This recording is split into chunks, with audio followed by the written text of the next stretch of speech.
Assalamualaikum warahmatullahi wabarakatuh. Selamat berjumpa di SMKN 1 Palasa. Pada kesempatan yang bahagia ini, Bapak ditugasi untuk menyampaikan materi tentang sekolah ramah anak.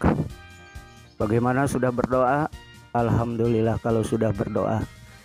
Berkaitan dengan sekolah ramah anak ini tentunya sudah pernah disampaikan barangkali di SMP, bahwa sekolah ramah anak itu adalah merupakan unit satuan pendidikan formal, non formal dan informal yang aman, bersih dan sehat, peduli dan berbudaya lingkungan hidup, mampu menjamin, memenuhi, menghargai hak-hak anak dan perlindungan anak dari kekerasan, diskriminasi dan perlakuan salah lainnya, serta mendukung partisipasi anak terutama dalam perencanaan kebijakan pembelajaran, pengawasan, dan mekanisme pengaduan terkait pemenuhan hak dan perlindungan anak di institusi pendidikan. Adapun latar belakang sekolah ramah anak ini, pertama, pendidikan anak tidak hanya menjadi tanggung jawab orang tua, melainkan juga tanggung jawab pemerintah atau negara, juga masyarakat atau lingkungan. Dan latar belakang lainnya bahwa seringkali adanya pemberitaan di media massa bahwa seorang guru tega melakukan tindakan kekerasan, termasuk antar peserta didik juga berpotensi berbuat kekerasan seperti bullying. Nah, prinsip sekolah ramah anak itu diantaranya adalah non-diskriminasi. Artinya setiap anak bisa mendapatkan haknya tanpa adanya diskriminasi. Kemudian yang kedua, kepentingan terbaik bagi anak. Kemudian yang ketiga, berlangsungnya hidup dan perkembangan anak. Kemudian yang keempat, penghormatan terhadap pandangan anak. Kemudian yang kelima, pengelolaan yang baik. Nah, itulah prinsip.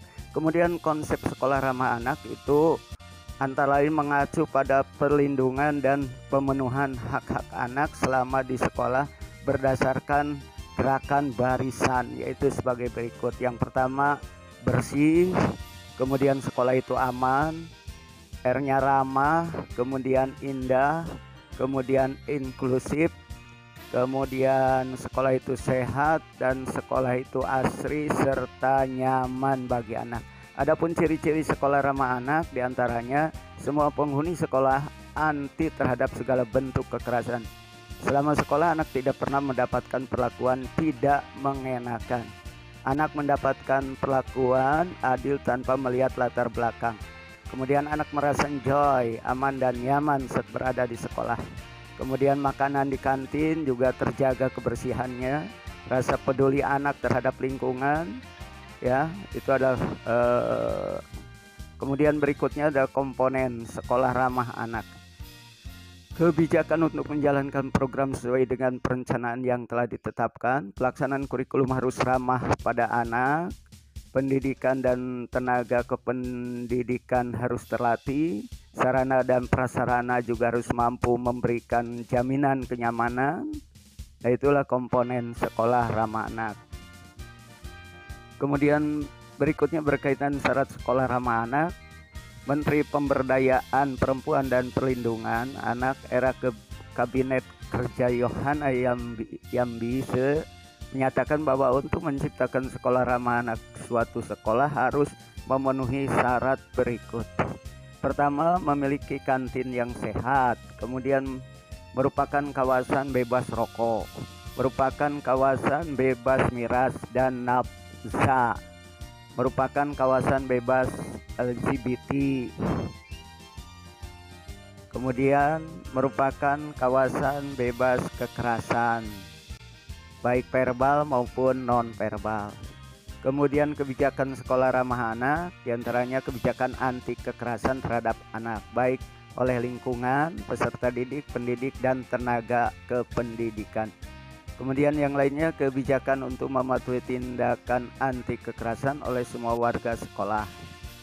Kebijakan untuk mencegah anak putus sekolah. Kemudian berikutnya, kebijakan untuk mewujudkan kawasan tanpa asap rokok dan nafsa. kebijakan untuk menciptakan sekolah tanggap bencana, kemudian kebijakan untuk menciptakan lingkungan sehat, aman, asri, dan nyaman. Itulah barangkali hal-hal yang berkaitan dengan sekolah ramah anak, mudah-mudahan bisa dipahami dan dilaksanakan. Wassalamualaikum warahmatullahi wabarakatuh.